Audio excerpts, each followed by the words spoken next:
Hey guys, let's take a second today to discuss what a multi-step income statement might look like for a company that is a merchandiser. So remember, a merchandiser has inventory that they sell, and you'll remember from looking through the book earlier that inventory is an asset and stays on a balance sheet as long as we have it. It could be there for a year, 2 years, 3 years, however long. But as soon as it's sold, it then becomes known as cost of goods sold, which is an expense. So if we have $100,000 worth of inventory and we sell $60,000 of it, that means we have $40,000 worth of inventory left over. That would show up on the balance sheet as an inventory, as an asset, and the $60,000 would be considered cost of goods sold. In this example here for Smart Touch Learning, we are told that our cost of goods sold is $540,000.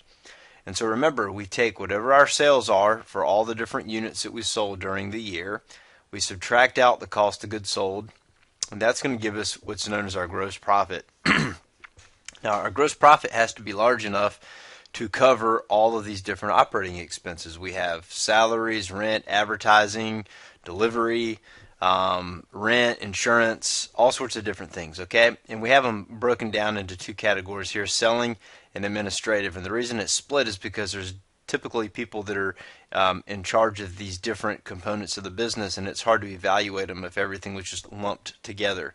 So here we might have depreciating expense like on the sales store.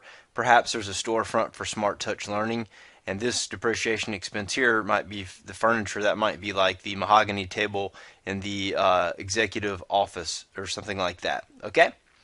So we have our gross profit. From that, we're going to subtract out the total of all of our selling and our general or administrative expenses. Sometimes you'll see this referred to as SGA, standing for selling, general, and administrative. So we have our selling and we have our general administrative.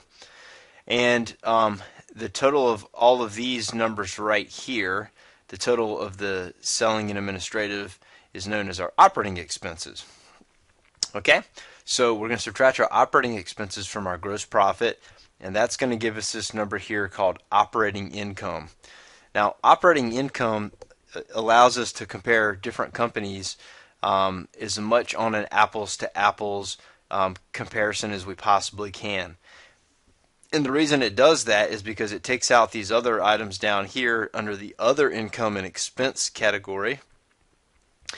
It removes those from the figure so that we can better compare them. It enhances the comparability.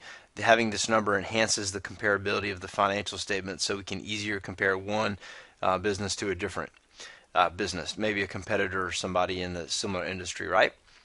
And so these other items, these here are things that aren't directly related to the core function or ongoing function of the business.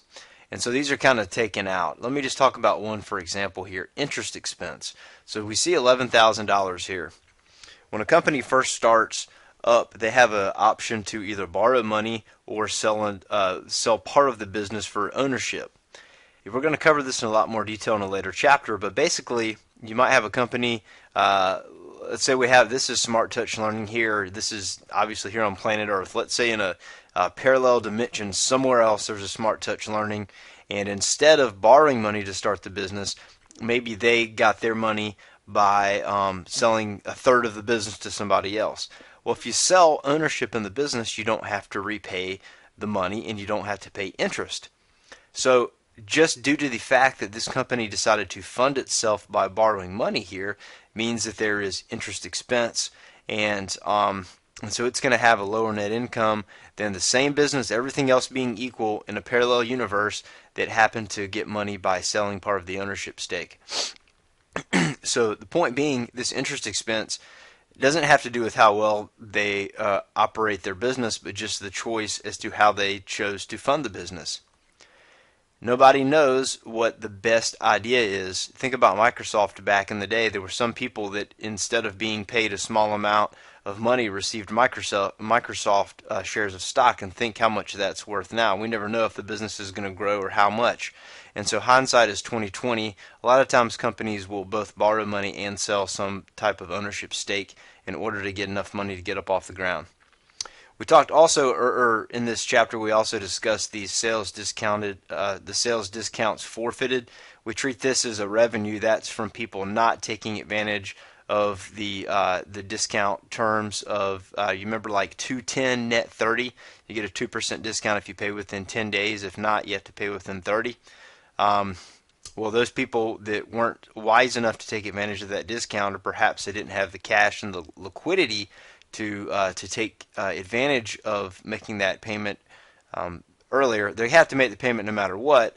But if they didn't pay us within the time, the discount period, if it was a 210 net 30 terms, that means they had 10 days to pay. If they waited until the 12th day, they're going to have to pay the full amount. And this number here represents all those different people who missed the discount date, the discount pay period, and had to pay the full price and forfeited the sales discount.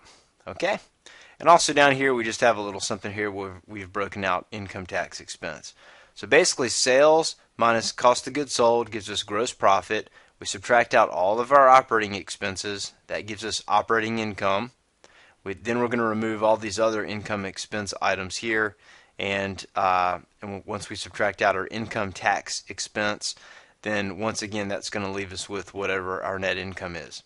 I want to reiterate the point though that this number right here, operating income, is the best number to use when we're comparing businesses, just different businesses, because it takes out all these other kind of weird factors that might distort the actual performance of the company. Let me know if you have any questions, and have a wonderful